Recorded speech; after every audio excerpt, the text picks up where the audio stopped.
about the stream not being perfect.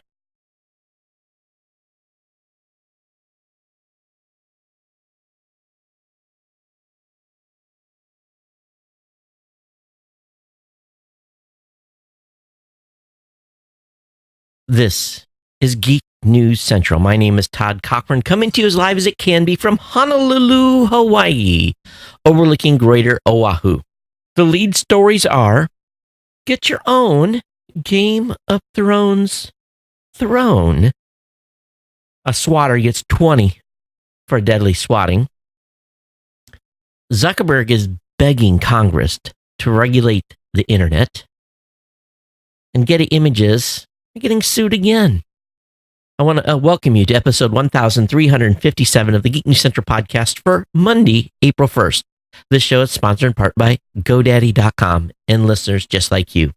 Great deals from GoDaddy can be found at geeknewscentral.com/GoDaddy. You too can support this show today at geeknewscentral.com/insider. I want to give a warm welcome to all the new listeners of the show. Thanks for being here. Thanks for checking us out. Of course, those of you that are longtime listeners and part of our Ohana, if you will notice, those of you that are watching the video today, we are honoring the Ohana by putting the Ohana logo up in the left-hand corner of the video feed tonight. So if you're part of the Ohana, that is there for you and will remain there until we do our last show here in Hawaii. But if you're brand new to the show, it's real simple. We want you to join the Ohana. All you got to do is get over to geeknewscentral.com. And when you're on the website, let's see if I can bring the actual, the main website up. Go over to geeknewscentral.com. Oh, that was nice. I'm on the live site. Well, it doesn't matter. If you go over to geeknewscentral.com, what's it? Oh my goodness. And I can't type anything. So let me try that again. Go over to geeknewscentral.com. You're going to find all of the ways to subscribe to the show. And whether it be Apple Podcasts on Android, via email, Google Podcasts, Stitcher, TuneIn, Spotify, or via an RSS feed. Those are the ways right on the right-hand column of the website. As I am showing those of you that are watching, those of you that are listening, you could care less. It's on the main webpage. Just get over there and get subscribed. And that way you can join the Ohana and be part of our family here. Of course, I'm all thumbs tonight. I thought I had all the websites loaded, but I must have moved stuff around wrong. But hey, subscribe to the newsletter while you're on the website. That's right there on the main page as well. And of course, you can watch the show on your Apple TV as well, or you can listen on blueberry.com. You can listen on your smart home device by saying the keyword to launch that device and say, play the podcast Geek News Central. We are live when I'm doing shows here from Honolulu, and we're at live.geeknewscentral.com. We're on YouTube, Facebook, Twitter, Twitch, and Mixer. So you really can just do a quick search and you'll find us and you'll be able to come up live. They normally start between 7 and 8 p.m. Hawaiian Standard Time. Of course, you can always join us on our chat room, geeknews.chat, our Mastodon server.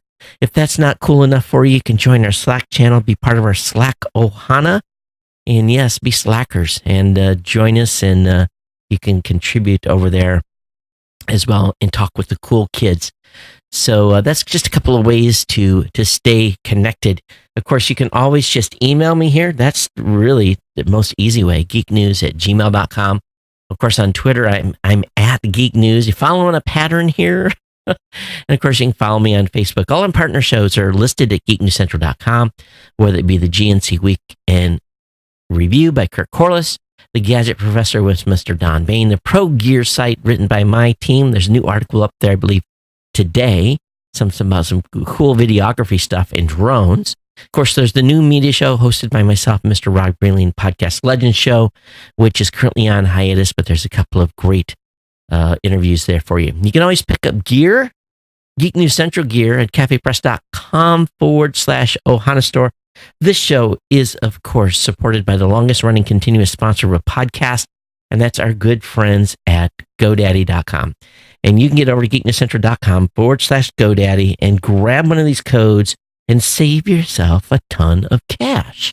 Whether it be 30% off a new product purchase at 99cent.com, $1 a month economy hosting with a free domain, for the first year, or $1 a month manage WordPress hosting for the first year with a free domain. This is the best deal in the absolute universe when it comes to getting online and having a website. Nothing's cheaper in that first year of service. Now, you can always extend 2 or 3 years on that subscription if you sign up, and you can lock in usually some of the best savings. Not always, but usually get the biggest discount when you add the multi-years in immediately, and it averages out to a much lower cost over the lifetime of the account. But you can get started for $1, just for $1 a month. And of course, if you're a business owner, you may want to look at that 1 month free trial of GoDaddy Website Builder, your choice of personal, business, or business plus plans. All these codes are available at geeknewscentral.com/GoDaddy. Either cut and paste them and use it at checkout, or click on the link to lock in the savings immediately right from the main page. If you've already got everything that you need on online services, hey, send a friend over to the website. Tell friends, family members, people that you know, people you work with, people that you have cross circles with. You hear them talking about their business, talking about trying to grow it, trying to get some new tools, trying to figure out why they're not being found on Google. GoDaddy has a whole list of products and services, and even a live human being that can help you out. And different plans, different strokes for different folks, but all my codes will save you money when you go over there and pick up a product or service at GoDaddy. They've been a partner here with this show since June of 2005, and we're fast approaching 14 continuous years of their support of this show. In order for them to do that, in order for them to continue supporting the show, we need you to definitely share these codes with your friends, family members, and people that you know. And if you're new to the show, grab a hosting account immediately. Save some money, all right? Get online, become a podcaster, be a blogger. Yes, that's still a thing. Build your business, whatever it may be. If you want to set up a website for a family member, for a child, buy a domain for one of your kids, that's a cool thing to do these days, because kids' names, John Doe, Susie Hildebrand, Tom Bean, all those types of names and those .coms, there's not many of them left. So definitely go and look at the variations when you're shopping around. And again, use my codes at geeknewscentral.com/GoDaddy. All right, want to again say hello to everybody. Thank you for being here. And got a great show lined up for you tonight. But I've been thinking, and that's a dangerous thing. As we're wrapping down, as I am wrapping down, my coverage or my show from Hawaii and moving the show to Michigan, along with myself, and basically being closer to Raw Voice and being in the studio down there, the dynamic of the show is going to change, because I'll be recording sometimes in the new studio in Michigan and sometimes in the studio in Ohio. And both those studios, we're going to get obviously video up and running. There's going to be this transition period where it's going to happen. But if I'm down in Columbus, I'm going to do the show from the studio in there, where you'll have a different motif or different look than from when the show is going to be in the new studio in Michigan, and the ideas that I've got forming in my head on how that's all going to kind of look and be built out. And so as we're kind of ramping, and we've been in this location now since November of 2007. So we've been here, I think that's the right number. November 2007, I think so. We've been in the studio here, and we had it this way and then we had it the other way, but it's been for like the last 8 years at least like this. And so of course we started the show on historic Ford Island, or actually started in Waco, Texas, then very quickly transitioned home and was in the audio only studio in Ford Island. And then we started the video show here about 6 years into the show.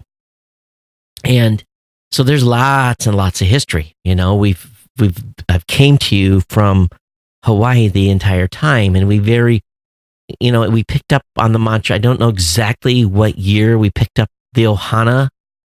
Bringing everyone into the family here. We've always talked about the family, but I don't know when I introduced the Ohana concept.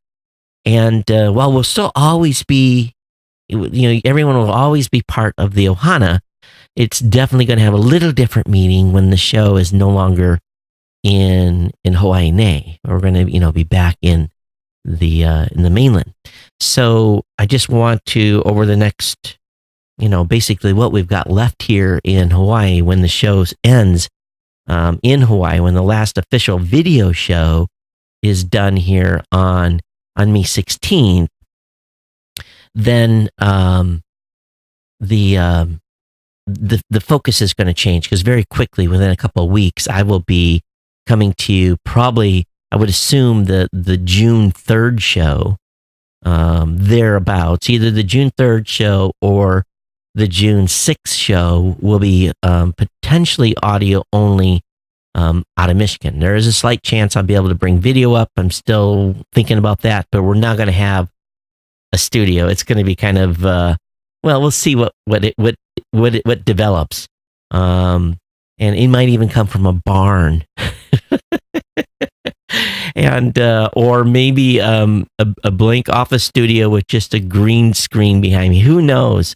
But it's going to be very different, and there'll be maybe nothing behind me. Maybe we'll just we'll build the studio around the set there as things goes on. But anyway, the long story is here, or the short of this is that we've got some time left in Hawaii, and I'm going to be talking a little bit about the Ohana and what we've been through as a family. A little bit. I'll try to bring up tidbits, and I don't want to get too melancholy on you. I don't want to get, but this is going to be a big change. So it's sad in one point, and it's exciting in another. And in fact, I started on Sunday to actually start to box stuff up, and I don't know why I've started early. I just found myself with some extra time on Sunday. So I grabbed, I already, had some boxes already, and I'm already got like 25 boxes packed in the studio. And if you can't see it, and I don't know if I can actually show, you really can't see it, but the walls are now bare. Everything's down from the walls. And there's a few pictures left because I've got to get some special packing for it. And over on the right-hand side, you've never really seen it because, all my challenge coins and my retirement shadow box and some stuff is still in here hanging that I haven't taken down and packed up yet. But the gist of it is that little by little, I'm going to get to the point where there's nothing, I can't do anything to this until the middle of May. And until we do the last show, then everything else will come down. But this room, I can't believe how much stuff is in here that I've actually boxed up so far. I'm shocked. I said, that'll take 5 boxes. No, it took 10. And then, my wife and I were discussing certain things, and like, I've got almost like a mini locker in here. And we were talking about that. I said, we'll leave that for Chris. He can use that for his room, because Chris may be taking over this room and making it his own.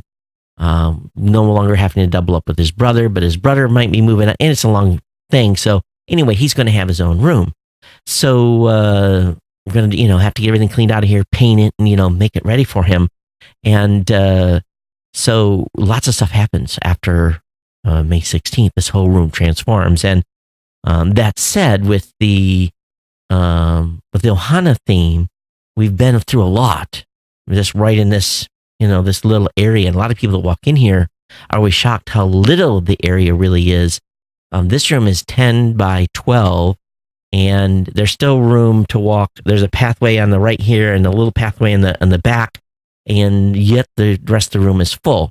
So we're going to be having maybe 20 times the space as this room when we leave here. So it's going to be quite the change, and the dynamics of everything is going to change a lot. But anyway, that said, I just kind of wanted to talk about it, and I think there's going to be more of this as we get to that point. because a lot of stuff going through my head right now. A little stress, of course, that goes along with it.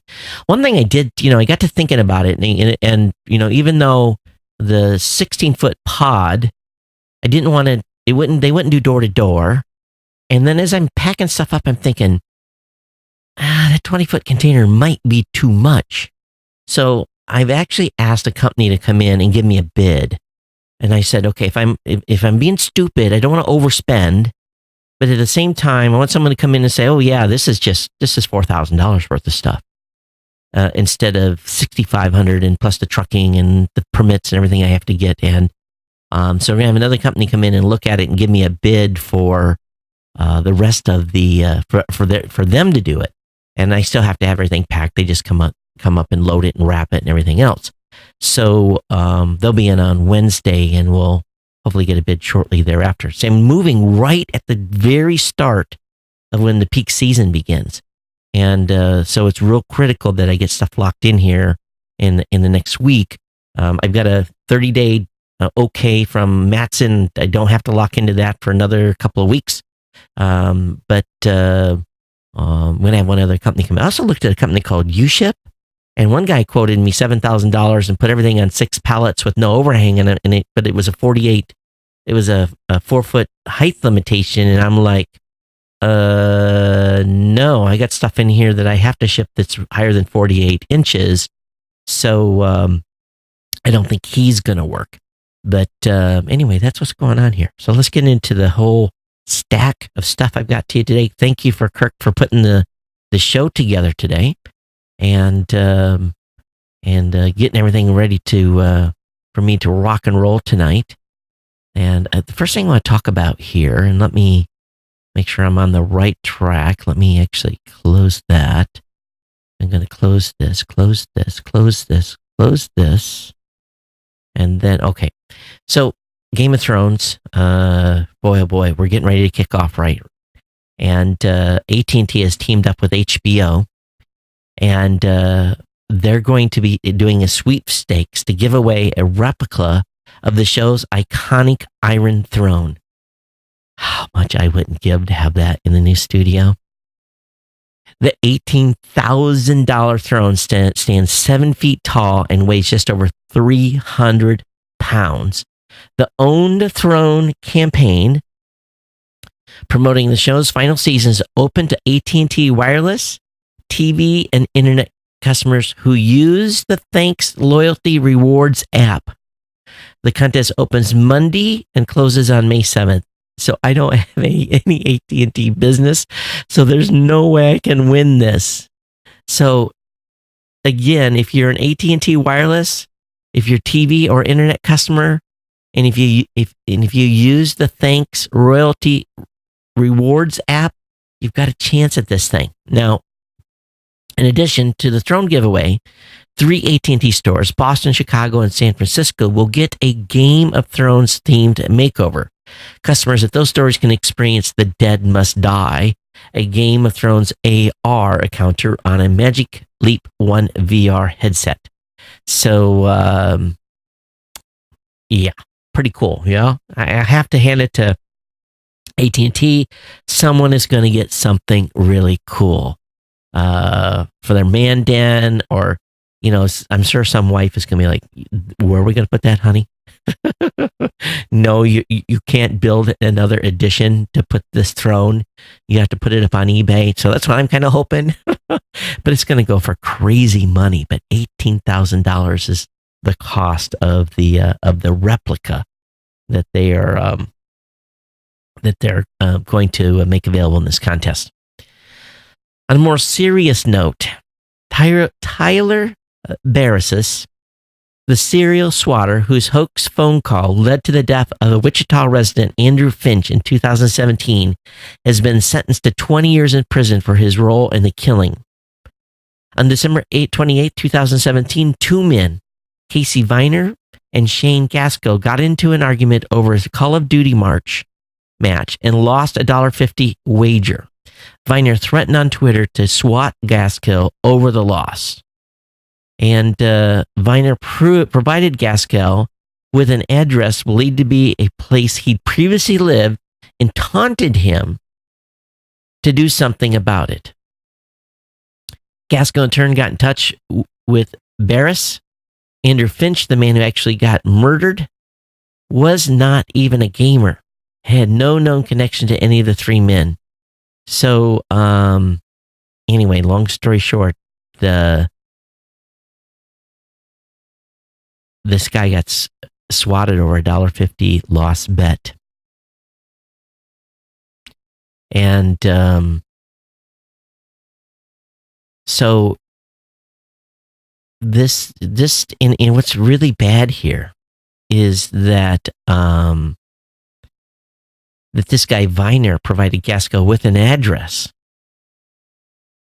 of where he previously lived. Why he did that and taunted him to do so. So I don't know if anything happened to Viner or not.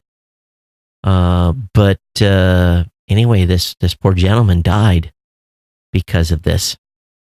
And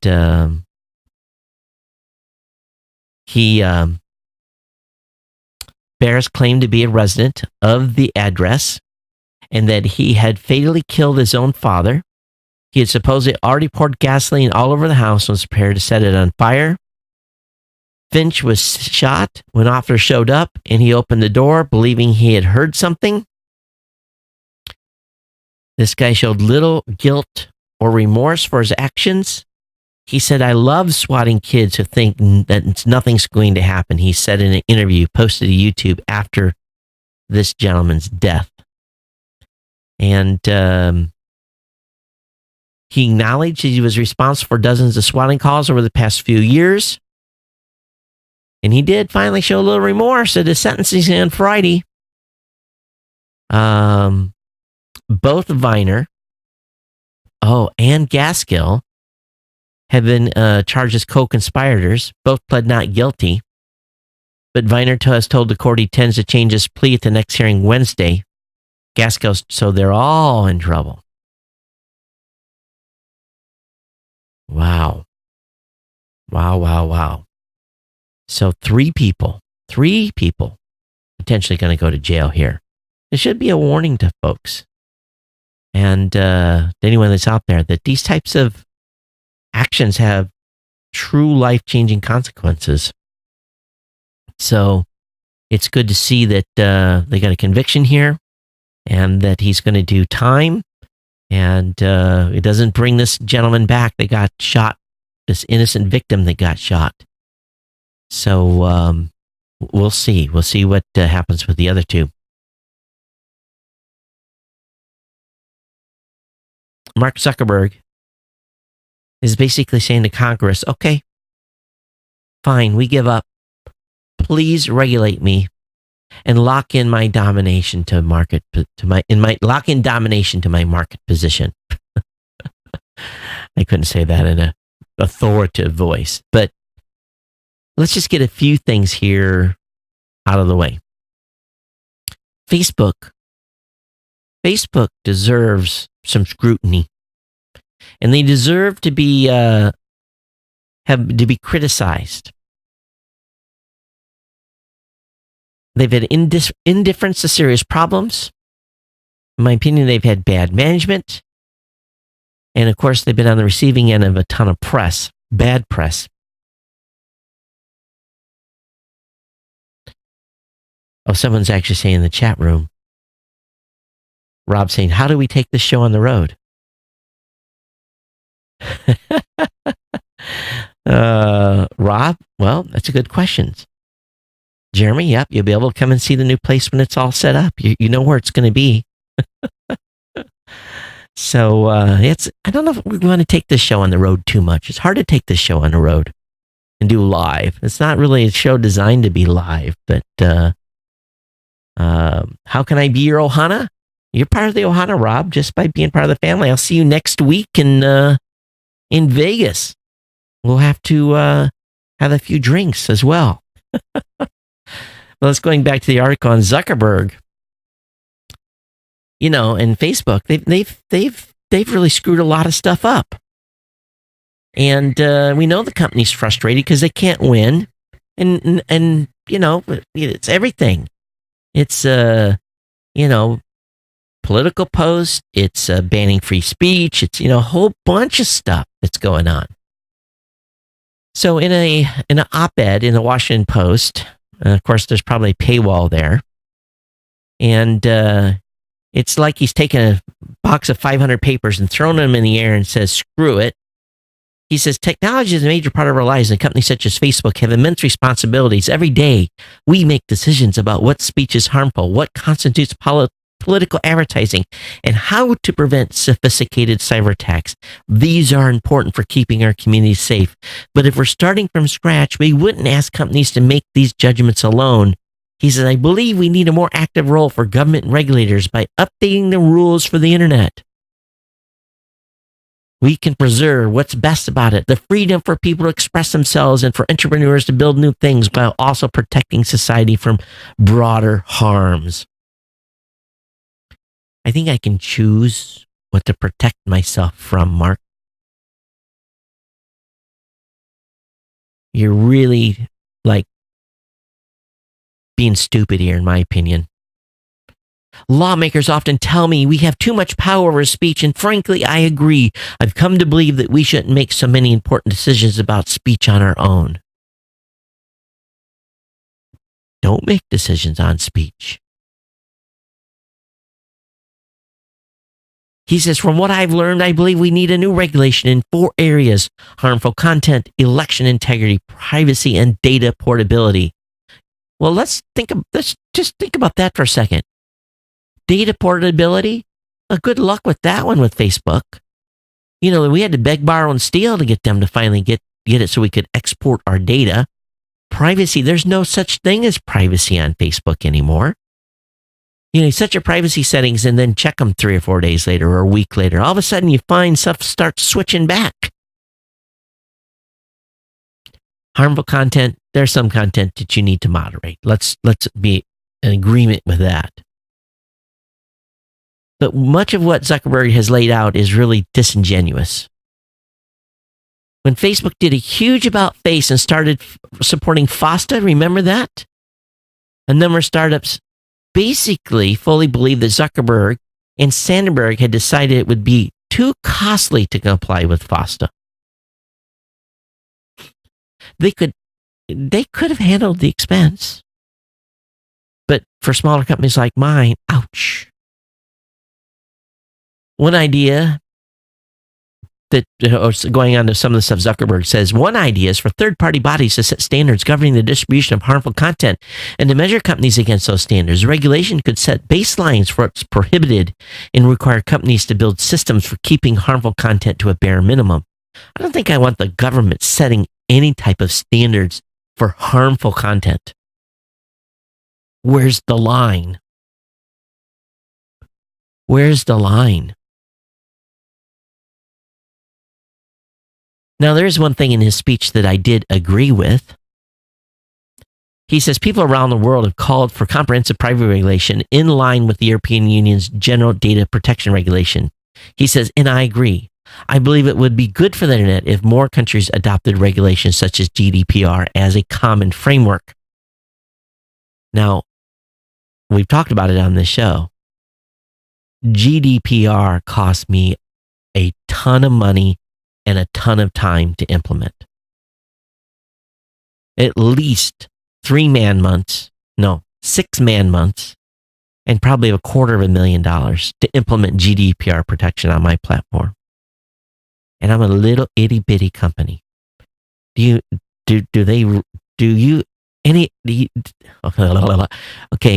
that was a big check. That was a big check to write to implement that.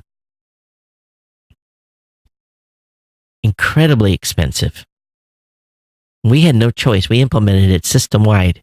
Our American customers have GDPR protection whether they know it or not.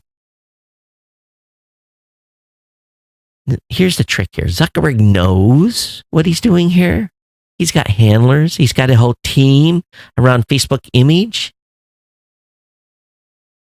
He knows the narrative to put forward. He's trying to remove himself and place it upon the government, of which the government will be impossible to implement anything.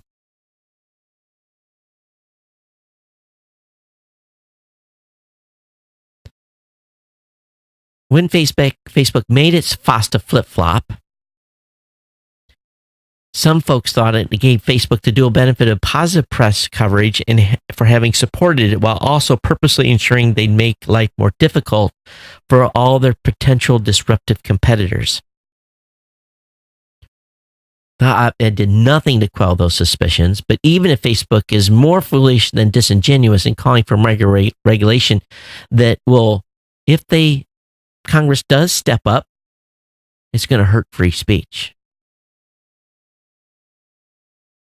And what it could do is put in place stuff that none of us can afford to pay for.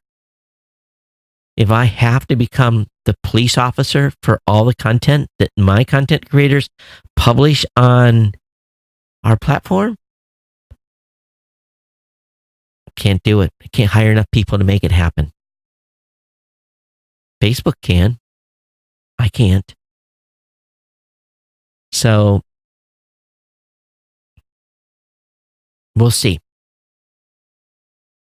But I think that, from a little playing game here, Facebook is probably making a move that they think is going to be good for them. But for someone to come up and ask the government for regulation of the internet, that should send a chill down your spine. Should make you say, what? What? Who in their right mind would do this? Well, Facebook wants Congress to do that. What say you? geeknews@gmail.com. In addition, Facebook wants your inputs on its content oversight board. And they want everyday people, and they're launching a public consultation process that uses a survey to ask how you would run the oversight body. And they ask you a wide range of questions about how you'd shape the board, including how it chooses members, how they make decisions, and its overall governance. And I don't know if this survey is open to everyone or not. The link is in the show notes for the article. It's up on Engadget. I have it there for you to take a peek if you so desire to actually give them any input. At the same time, Zuckerberg's hinting that he is going to have a dedicated news tab later this year. I'm sure that's going to work out well. Just what we need. Facebook actually curating news. Come on now. Really? If I was a news organization, I would be flipping out. So we'll see. We'll see where this goes. You guys know I'm a big fan of Getty Images, right? I just love that company. Any company that plays fair and is nice and does things like take public domain images and sells them and gives you a license to images that are actually in the public domain. That's a company that's just a great organization. Nothing illegal. Did you know that? Did you know there's nothing illegal with taking a public domain image, let's say a picture of the Earth from NASA that was taken by one of the Apollo crews? And they've made that in the public domain. It's a free picture. It's available to anyone. You can use it without paying for it. But yet over in Getty, they charge $457 for it for the uneducated. Another company has finally sued Getty over allegedly licensing public images.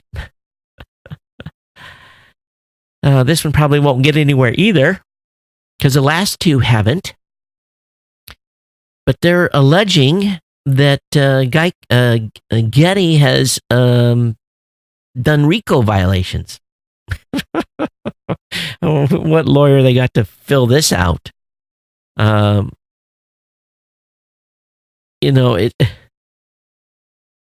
It's RICO is a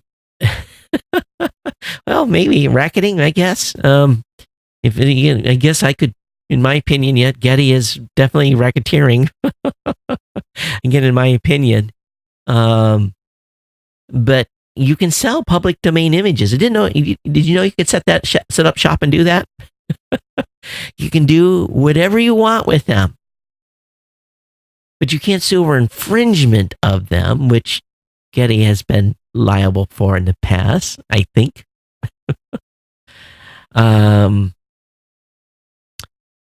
Because publishers today are making huge amounts of money selling the Bible, Shakespeare, Dickens, all those works that are in the public domain. And anyway, so I wish someone would come up with something good to sue Getty with, because I'm definitely a big fan of someone that would come up with something good. All right, malware. More. Are you running malware on your computers? How about you Mac users? You running malware? You might be surprised. I'm running malware on all my Macs, and every once in a while, I get a little hit here and there. So, but malware may have stolen 2 million U.S. restaurant diners' credit cards. So you need to check your credit card statements if you eat at Buca di Beppo. I have.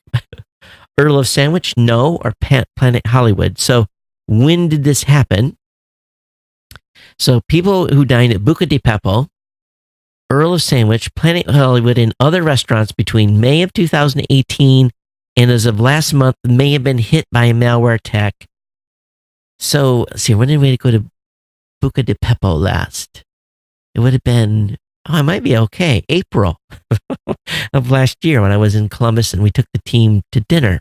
Okay, so I might be okay. The malware could have stolen card numbers, expiration dates, and cardholder names. So anyway, shouldn't be surprised that is the another hack. Did any of you see the brilliant green fireball? A bright green fireball east of Tallahassee, Florida, sparked nearly 250 witnesses for the American Meteorite Society. We got some good video. One guy was driving down the road, had his camera on his car, and we definitely had swamp gas. It was definitely, you could tell it was a meteorite. So, huge fireball. It lasts about 20 seconds, and pretty cool video. And the guy that was driving the car probably had the same reaction I would have, and it's not child safe. I'll just leave it at that. All right, a U.S. court has ordered 27 pirate sites to pay $1 million each in damages. And they've had their domains seized. So ABS-CBN, the largest media entertainment company in the Philippines, has scored yet another legal victory in the United States. A Florida District Court issued a default judgment against the 27 defendants who operate websites that offer links to copyright infringing streams of ABS-CBN content. Just you're going to laugh. Pinoy HD.su, FilipinoShow.su, FilipinoTVShows.su, Pinoy Tambayan.su, Video.su, Pinoy ChannelFlix.su, Pinoy Channel FW. So you get the idea, right? Pinoy. Any of the Filipinos in the house, you guys will know what that means. Pinoy. And so all told, 27 Filipino sites that were infringing. Go ahead and try to collect that money. That's what I'm thinking. So Pinoy OFW. You guys know what a OFW is? Some of you are thinking, how does Todd know this? OFW is Overseas Foreign Worker. The Philippines has one of the hugest numbers of OFWs in the world. They have I don't know how many. I don't know if it's in the millions, but it's a huge, huge, huge number of people that go out and they work a variety of jobs all over the world. Nurses, adult care, child care, nannies, maids, professionals, you name it. It goes the full scope, top to bottom, engineers, you name it. So I had to laugh when I saw this Pinoy OFW.su being one of the sites that got took down, because all these Filipino foreign workers, they want to watch, Filipino television and the shows. And usually in the countries their OFW is in, it's very expensive and they don't make a lot of money. They send a lot of money home. So, their expendable income is very, very little, but they usually have internet because of their employer. So they can watch these dramas and entertainment shows, and, they have some of it's incredible. It really is. So anyway, where 27 dropped out, another 100 will pop up. Moving on here, iPhone 11 might get two-way charging and a bigger battery. So you might be able to charge your AirPods with your iPhone. Please. You don't have enough battery power on its own. Do you think I want to charge another device with my phone? Come on. We're all carrying batteries anyway. Okay, if they do that, great. Call me skeptical. You guys remember to talk about Vector before? They're a rocket company. They are overcoming challenges to reach the launching pad. And of course, like a lot of companies that aspire to launch rockets, Vector has its ups and downs along the way to launch pad. But in an interview with Ars Technica, co-founder and chief executive Jim Cantrell said the micro launch company is continuing to make progress towards space and intends to launch 2 rockets this year. He says, basically, we've had to revise our development plan. He'd previously hoped to see Vector make its first launch in 2018. He says, no rocket has ever been late. Ha ha ha. We'll probably be the first one. Ha ha ha. So anyway, Vector RB1001, they are shooting for a June launch date. So we will see. And where are they going to launch this from? Oh, they're going to fly the first orbital rocket from the Pacific Spaceport Complex in Alaska. I'm not even familiar with this. So, any Alaska listeners, what is this? The Pacific Spaceport Complex in Alaska. Please fill me in. Anyway, so we'll do some more research into that. You hear about the Burger King's new burger? Well, Burger King is selling the meatless Impossible Whopper. Yes, featuring a patty designed to look and taste like beef. Burger King now sells a meat-free version of its flagship Whopper with a plant-based patty that's designed to emulate and look and taste of beef. The Impossible Whopper is available at 59 locations in St. Louis starting today, but the New York Times notes that Burger King also plans to offer the burger at all of its 7,200 locations if the trial goes well. Despite the fact that the Impossible Burger has a 15% less fat, 90% less cholesterol than a standard Whopper burger, King Chief Marketing Officer Fernando Mercado claims that neither customers nor employees can tell the difference. The meat-free burger will cost customers about $1 more than the beef version. It will still be topped with mayonnaise, making it unsuitable for vegans. The mat-free patty used in Impossible Whopper is produced by Impossible Foods. The company's Impossible Burger is already available at White Castle. It's used an identical recipe to the other burger chain. It's based on the use of heme, which is derived from soybean roots, although it's been shaped to resemble Burger King's normal patties. Impossible Foods developed this burger in an attempt to reduce the world's reliance on animals. The Impossible Burger avoids the health issues and ethical concerns related to meat compensation. So, if the Impossible Whopper makes it to all the Burger Kings, this would effectively double the number of locations where its product is available in the United States. Next article. 13 new science fiction and fantasy books to check out this April. We'll have the link up from The Verge. I'm going through a new series right now. I'm on book 3. It's been semi-predictable up to this point, but it's a good space odyssey book. I like that. So, what have you read lately that in the science fiction genre that just blew you away? What is something that you've listened to? They said, man, that was a good one. Well, there's a bunch that are coming out. And so I have a hard time keeping up with some of the stuff that's out there. And I typically put about, well, if I take time and read each night a little bit before I go to bed, I might polish off one book a week or maybe one every 10 days or so. It all depends. But there's a whole bunch that are coming out. These, the covers look great. I don't know anything about the author themselves. Some of these I don't know. And I'm a big science. I don't want to. Star Wars. I'm not going to read that one. But Atlas alone looks to be curious. So anyway, what are you guys reading on the sci-fi front? Love to hear from you. What's something you've read good? Send me the link. And I do a lot of Amazon Unlimited, if at all possible. If I don't have to buy a book, it's good. I like to borrow a book. So, let me know what you've read. You're just like, maybe, or even a classic maybe you've read that I need to read. There's just so many out there. Flight management system crash causes airline delays across the United States. When I was doing C-12s as a little King Air dual engine aircraft, a very reliable, very robust aircraft. I was the crew chief, and I would have to do weight and balance.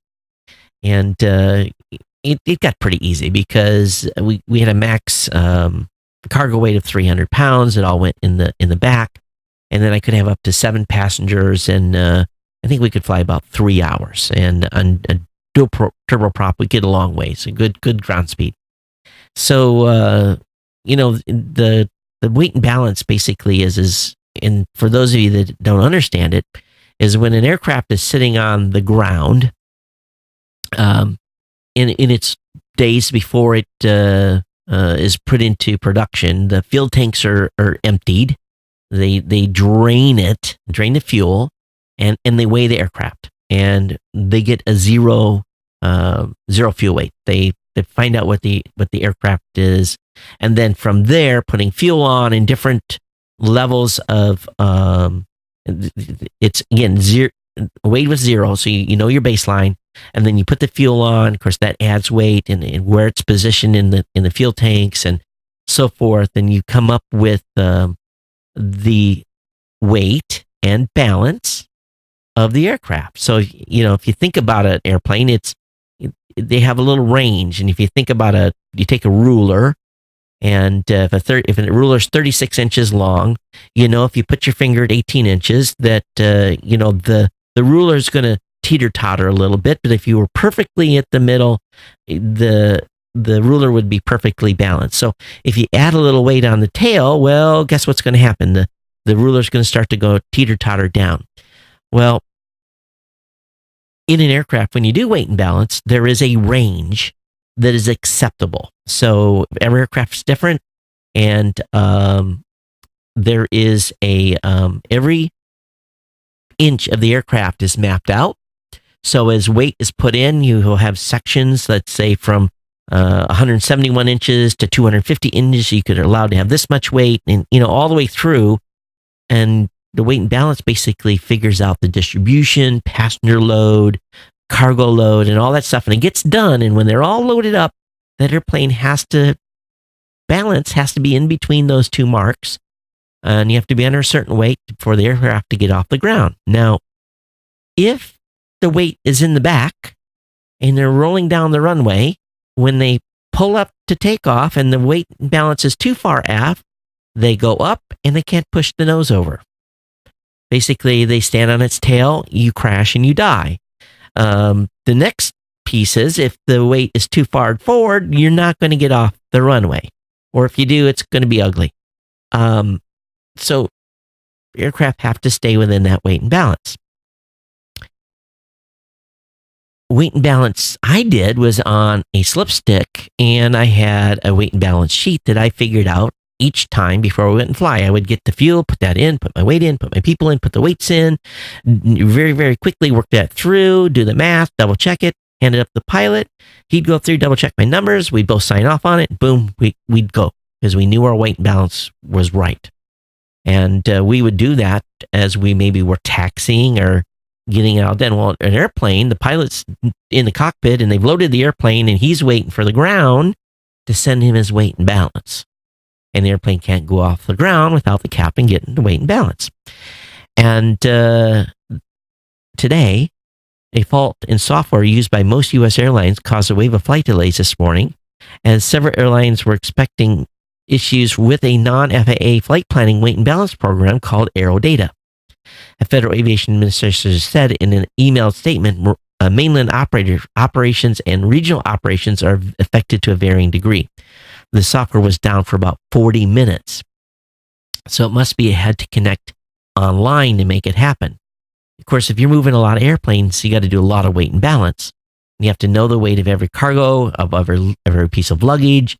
This is why your luggage is weighed as it goes on into the aircraft, or actually when you're checking in, they actually think they weigh it as they're putting it in the tub. A variety of different ways the stuff gets weighed, but they know how much that bag weighs and where it's positioned in the aircraft. Along with bodies. And of course, for bodies in the airplane, generally they'll use an average on, for human body weight. They'll use an average range. But, so this was offline, and it shows you how automated things have gotten because they couldn't do their own weight and balance. There wasn't enough time to do it by hand. And of course, when you're dealing with as many pieces of luggage and everything that's going on the airplane, now I understand why. And it would delay stuff. When your system that basically spits that number out, and they still have to enter the amount of fuel. They have to put the bin weights, that go into the aircraft, how many passengers, and it's all computerized, has to, pulls the passenger load data. So anyway, AeroData caused delays today, but it's much better than rolling down the runway, the pilot pulling the yoke back to go to flight, and all of a sudden the airplane says, I really like to fly, and it stands on its tail, and the pilot can't push the yoke forward enough to get the aircraft to react, and you fall out of the sky and crash. There are some very dramatic videos of military aircraft that crashed and burned, and with loss of life because of weight and balance. Sometimes tanks get loose inside of airplanes and roll around. One of the fun things we used to do in the P3 was we would get 20 people, and very slowly everyone would go back to the back of the aircraft. And the pilot would have to be adjusting the trim, and he would probably know something is coming because all of a sudden the airplane's feeling a little tail heavy, and he's been, putting in trim to adjust for that, that change in weight, as there's 20 guys in the back of the airplane, and then we would all charge the front. and the airplane would start to nose over, and he'd have to bring the trim back to get the aircraft to level out. And we'd play those games on the airplane. Guess that's things that Navy guys did when they flew. But you get 20 guys running from the back of the airplane to the front of the airplane. Good way to mess with the pilot and keep them on their toes. No danger of any craziness happening and falling out of the sky. But considering the people weight versus the fuel weight and everything else. But they have been known to put 20 people in the back of the aircraft and actually stand the aircraft on its tail. That's not a good thing. So sometimes you'll see aircraft with a tie-down chain on front. That's to keep it not only from moving, but from also standing on its tail when doesn't have the right fuel configuration. All right, telling too many stories. Telecom lobby suddenly pretends to care about accurate broadband maps. Well, if you've ever used the $350+ million broadband availability app by the FCC, you'll know it's a big piece of junk.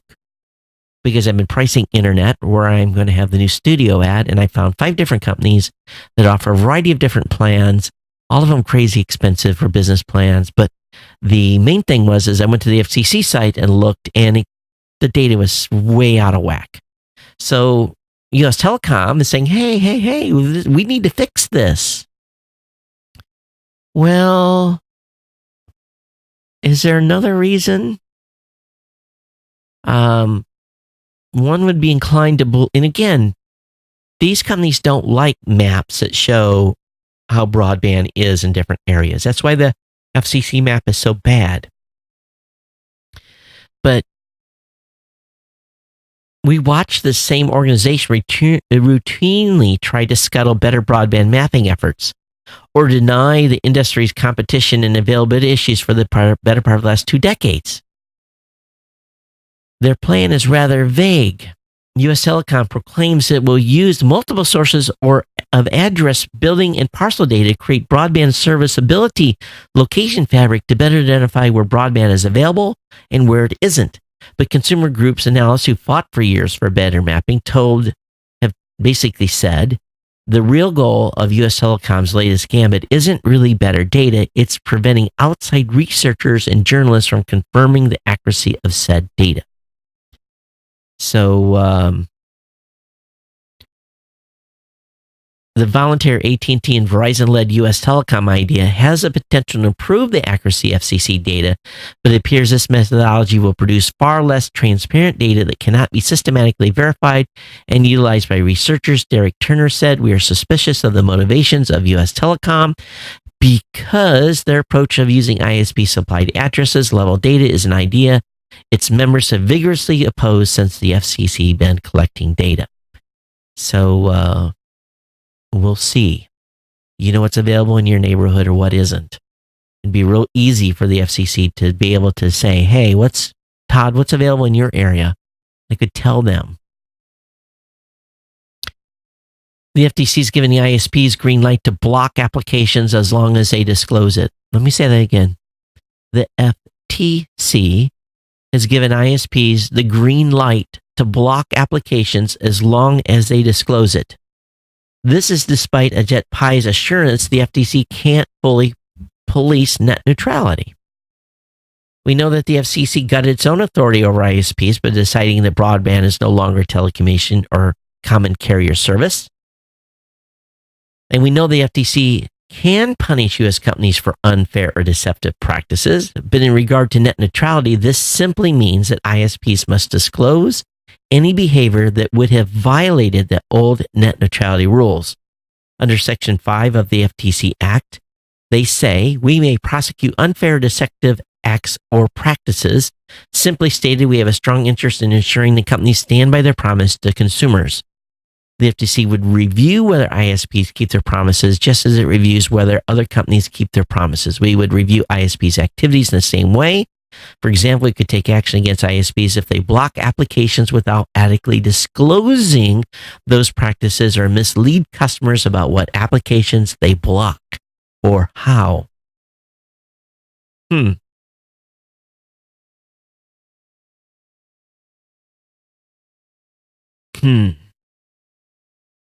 So the FTC says, go ahead and block stuff, but you have to tell us what you're going to block. Here we go. We'll see what happens with this. There's more to this story. Link will be up in the show notes. You can go through it. Uber is sued for $10 million by a woman who was sexually assaulted by her driver. Why does this continue? A resident of Washington, D.C. is suing Uber for negligence and consumer protection violations after she was sexually assaulted by one of the ride-hailing company's drivers. The victim, listed only as Jane Doe in court documents, claim Uber portrays itself as safe, especially if they've been drinking, when in fact they are putting those women in harm's way.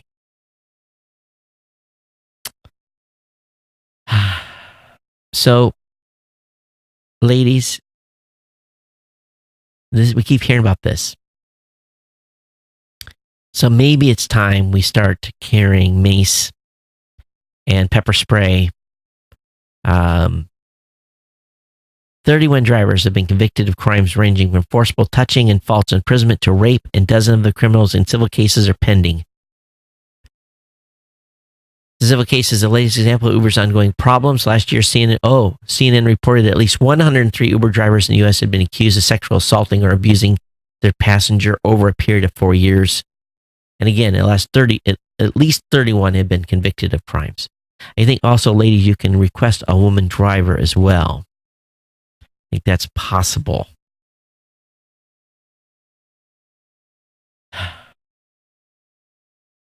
They need to start doing some, of course, their background check's going to be enough.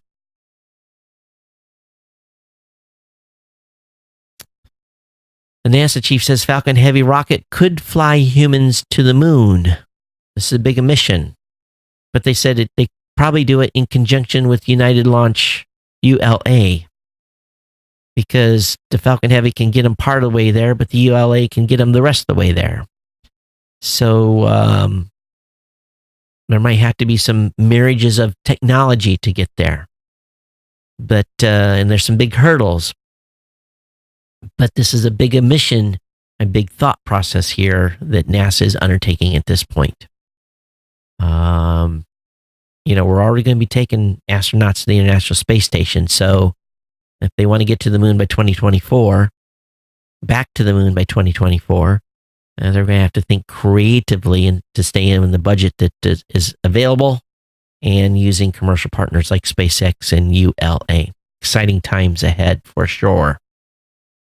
Google has stopped selling the Pixel 2 and 2 XL. So just to let you know those are gone. In the hope that you might buy Pixel 3. So Pixel 2 is no longer on the market. Also, there's an article about how researchers have designed a shape-shifting airplane wing. Their new meta material could make air travel more energy efficient. So I don't think I'm ready to watch a wing change shape.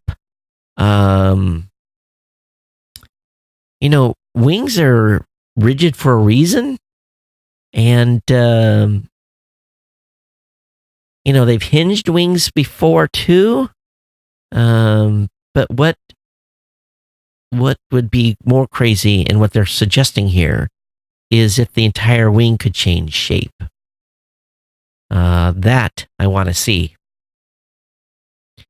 And this was an article in the Smart Materials and Structures. The research team explains how it has radically redesigned the airplane wing.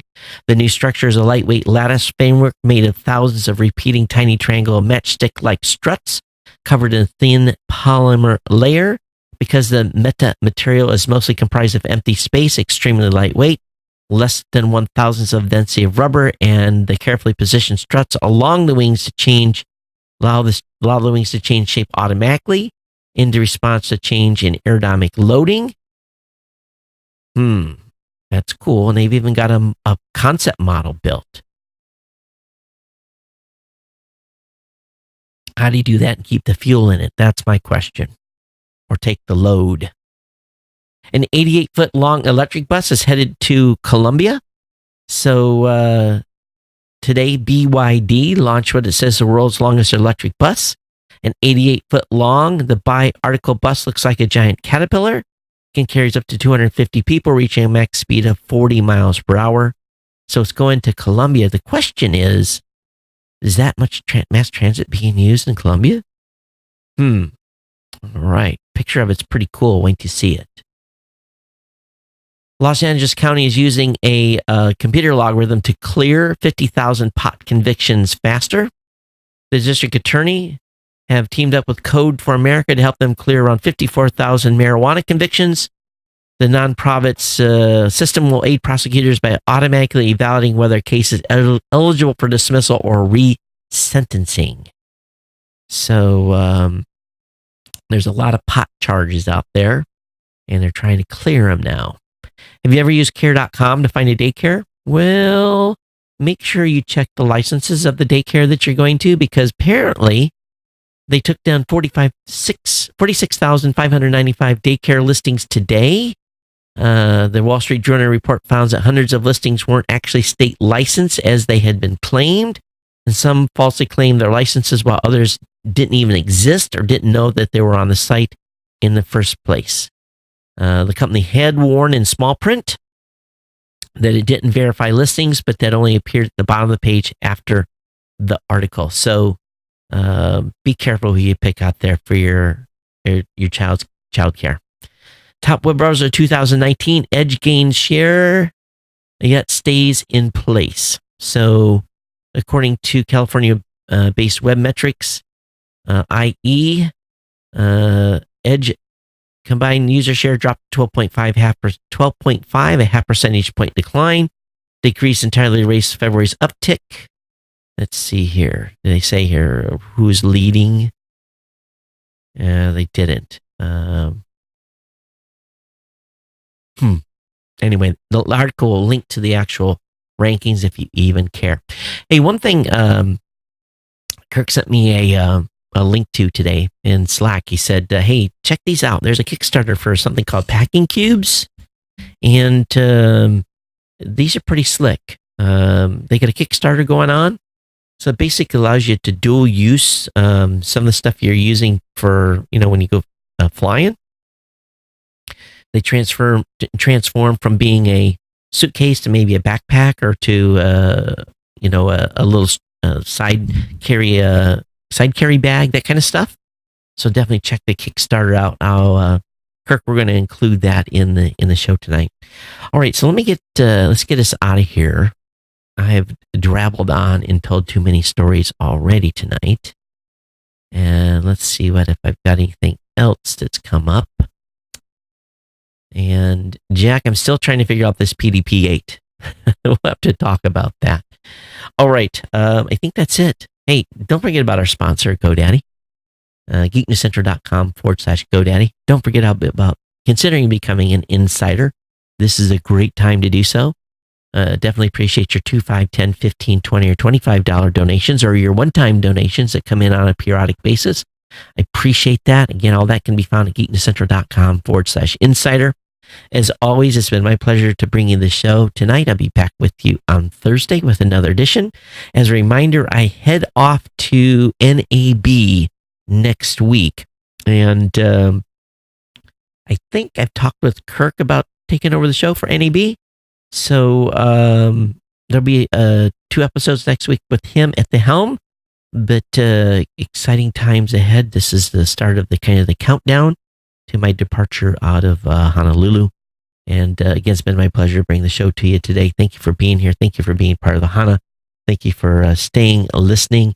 For those of you on the video stream, thank you for being in and just checking in and saying hello while you've watched. And I'll be back with you on Thursday with another edition. Everyone take care. We'll see you next time on the Geek News Central podcast. Everyone take care. Bye-bye.